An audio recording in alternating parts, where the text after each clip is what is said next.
दोस्तों ये वीडियो तमाम मुसलमानों के लिए बहुत ज़रूरी, बहुत अहम वीडियो है दोस्तों।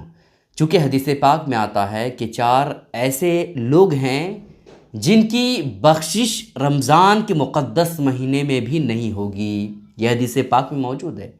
जबकि रमज़ान ये गुनाहों की बख्शिश का महीना है, मग़फ़िरत का महीना है, रहमतों को लूटने का महीना है। लेकिन हदीस पाक में ज़िक्र आता है 4 ऐसे लोग हैं जिनकी रमज़ान के मुक़द्दस महीने में भी बख्शिश नहीं होगी। बकिया सारे लोग इस महीने में बख्शे जाएंगे, सब लोगों की बख्शिश इस मुक़द्दस महीने में हो जाएगी। आखिर वो कौन से 4 लोग हैं जिनकी बख्शिश रमज़ान के मुक़द्दस महीने में भी नहीं होगी? वो तमाम मुसलमानों को जान लेना चाहिए, ताकि ये ना हो कि भाई एक तरफ हम खूब इबादतें कर रहे हैं, खूब नमाजें पढ़ रहे हैं, खूब कुरान मुक़द्दस की तिलावत कर रहे हैं, खूब सदका व खैरात कर रहे हैं, खूब लोगों में अच्छी अच्छी चीज़ें तकसीम कर रहे हैं, और दूसरी तरफ हमारा हाल ये है हम बख्शे जाने वाले लोगों में शुमार ही नहीं होते हैं। ऐसा ना हो, इस वजह से आप लोगों से गुजारिश है, वक्त निकाल करके अगर आपने इस वीडियो को क्लिक कर दिया है तो वीडियो को ध्यान से देखिए। वीडियो बहुत ज़्यादा अहम होने वाली है दोस्तों। 4 ऐसे लोगों का जिक्र है हदीस पाक में जिसकी बख्शिश, जिसकी माफ़ी, जिसके गुनाहों की माफ़ी अल्लाह रब्बुल इज़्ज़त रमज़ान के मुक़द्दस महीने में भी नहीं करता है। आखिर वो 4 कौन लोग हैं? आइए मैं आपको बता देता हूँ। पहला वो शख्स जो शराब पीता हो, शराब पीने का आदी हो, उस शख्स की अल्लाह रब्बुल इज़्ज़त रमज़ान के मुक़द्दस महीने में भी उसकी बख्शिश नहीं होती। इस वजह से मेरे दोस्तों, शराब ये निहायत ही कबीह चीज़ है। इस्लाम में ये हराम है, हराम। क्योंकि शराब जब इंसान पीता है तो वो अपने होशो हवास को खो बैठता है, उसे कुछ ख्याल ही नहीं होता है। इस वजह से शराब ये निहायत ही कबीह चीज़ है, इंसान के जिस्म के लिए बहुत नुकसान है, और साथ ही साथ इस्लाम में ये नाजायज़ और हराम है। आप सोचिए ना दोस्तों, रमज़ान वो मुक़द्दस महीना है, वो बाबरकत महीना है जिसमें रोज़ाना डेली इफ्तार के वक्त ऐसे 10 लाख लोगों की अल्लाह मग़फ़िरत कर देता है, जहन्नम से आज़ाद कर देता है। जो जहन्नम के मुस्तहिक हो चुके होते हैं उसे जहन्नम से निकाल दिया जाता है, उसके जहन्नम की सज़ा ख़त्म कर दी जाती है। और दूसरा वो शख्स जो वालिदैन की नाफरमानी करने वाला हो। कुरान मुक़द्दस में अहादीस मुबारका में कसरत के साथ इस चीज़ का जिक्र है कि अपने माँ बाप के साथ कभी भी नाफरमानी मत कहो। उफ़ का लफ्ज़ आया है कि अपने माँ बाप को उफ़ तक ना कहो, है ना, झिड़को मत। और इस बारे में नबी पाक अलैहिस्सलाम ने इरशाद फरमाया कि एक गुनाह ऐसा है जिसका बदला आखिरत में तो मिलता ही है, लेकिन उसकी सज़ा दुनिया में भी मिल जाती है। वो है वालिदैन का नाफरमान बेटा, माँ बाप का नाफरमान औलाद। ये ऐसा गुनाह है ना दोस्तों कि उसकी सज़ा आखिरत में तो मिलेगी ही, लेकिन दुनिया में भी उसकी सज़ा अल्लाह रब्बुल इज़्ज़त दे देता है। इस वजह से मेरे मोहतरम, आप खुदारा अपने माँ बाप का दिल ना दुखाएं, अपने माँ बाप की नाफरमानी हरगिज़ ना करें, ठीक है। अगर नाफरमानी करते हैं तो ऐसी कैफियत में आपकी बख्शिश, आपकी माफ़ी जो है वो रमज़ान के मुक़द्दस महीने में भी नहीं होगी, ठीक है।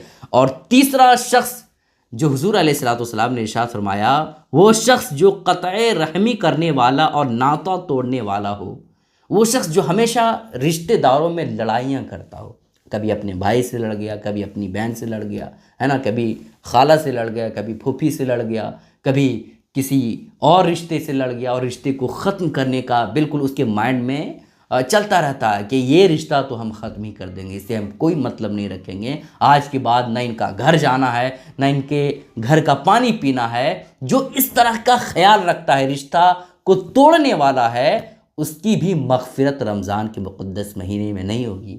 इस वजह से खुदारा अगर आप ऐसा काम कर चुके हैं तो आप माफ़ी मांगिए, और ऐसा काम हरगिज़ ना करें, वरना अल्लाह रब्बुल इज़्ज़त रमज़ान के मुक़द्दस महीने में भी आपकी बख्शिश नहीं फरमाएगा, आपकी दुआ कबूल नहीं करेगा, ठीक है। और चौथा वो शख्स जो दिल में कीना रखने वाला हो और आपस में क़त्ए ताल्लुक़ करने वाला हो। कीना ये एक बहुत बड़ी चीज़ है दोस्तों, इंसान के नामे आमाल को बिल्कुल खोखला कर देता है, इंसान की नेकियों को खा जाता है। ये कीना एक ऐसी बुरी चीज़ है, इस वजह से आप कीना ना रखें। आप सोचें ना, अगर कोई बुलंदियों पर चल रहा है, अगर कोई महीना 40,000 कमा रहा है, 80,000 कमा रहा है, शानदार घर बना लिया, नई नई दुकानें ले लिया है, कई कई गाड़ियां ले ली है, अगर आप उसके बारे में कीना रखेंगे तो नुकसान आप ही को होगा ना, क्योंकि वो आगे बढ़ने वाला बढ़ ही रहा है। आपके कीना और हसद करने की वजह से उसकी गाड़ियां खराब नहीं हो जाएंगी, उसका घर टूट नहीं जाएगा, उसकी दुकानों में लॉस नहीं हो जाएगा। अगर आप कीना रख रहे हैं तो आपका पहले दिल गंदा होगा और दूसरी बात यह है कि आप गुनाह में शामिल होंगे। इस वजह से खुदारा आप किसी के लिए कीना ना रखें, किसी के लिए हसद अपने दिल में ना रखें। अगर आप रमज़ान के मुक़द्दस महीने में भी कीना हसद रखते हैं तो ऐसी कैफियत में आपकी बख्शिश मुक़द्दस महीने में भी नहीं होगी, है ना। तो ये 4 लोग हैं दोस्तों। आप सोचें ना दोस्तों, एक तरफ हदीस पाक में जिक्र आता है कि रोज़ाना डेली इफ्तार के वक्त 10 लाख आदमियों को जहन्नम जो जाने के लायक हो चुका होता है, उसकी रब ताला बख्शिश फरमा देता है डेली इफ्तार के वक्त रमज़ान के मुक़द्दस महीने में। आप सोचिए, इतनी बड़ी फजीलत है रमज़ान के मुक़द्दस महीने में, और दूसरी तरफ हदीस पाक में ये जिक्र आया है कि 4 काम अगर आप करते हैं तो ऐसी कैफियत में आपकी बख्शिश नहीं होगी। खुदारा आप हरगिज़ ये 4 काम ना करें, वरना आपकी दुआ कबूल नहीं होगी। अगर आपने कभी ये काम कर लिया, जैसे आपने शराब कभी पी लिया है, या आपने रिश्तों को तोड़ दिया है, कभी गाली गलौज आपस में हो चुका है, आप किसी के बारे में कीना रख चुके हैं, तो पहले आप तौबा कर लें उस चीज़ से कि या अल्लाह, हमने ये काम तो कर लिया है लेकिन अब नहीं करूँगा। रमज़ान से पहले पहले या रमज़ान में ही आप तौबा कर लें कि या अल्लाह, अब हम ये गुनाह नहीं करेंगे, तेरी बारगाह में तौबा करते, माफ़ी मांगते।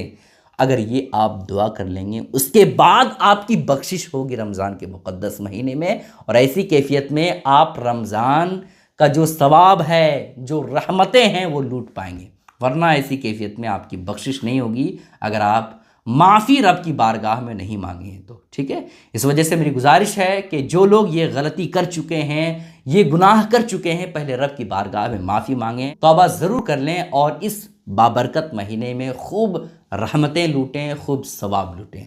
गुजारिश आपसे यह है कि जितना हो सके इस वीडियो को शेयर करें ताकि हर मुसलमान इस गलत काम से बचे रहें। अस्सलामु अलैकुम रहमतुल्लाहि व बरकातहू।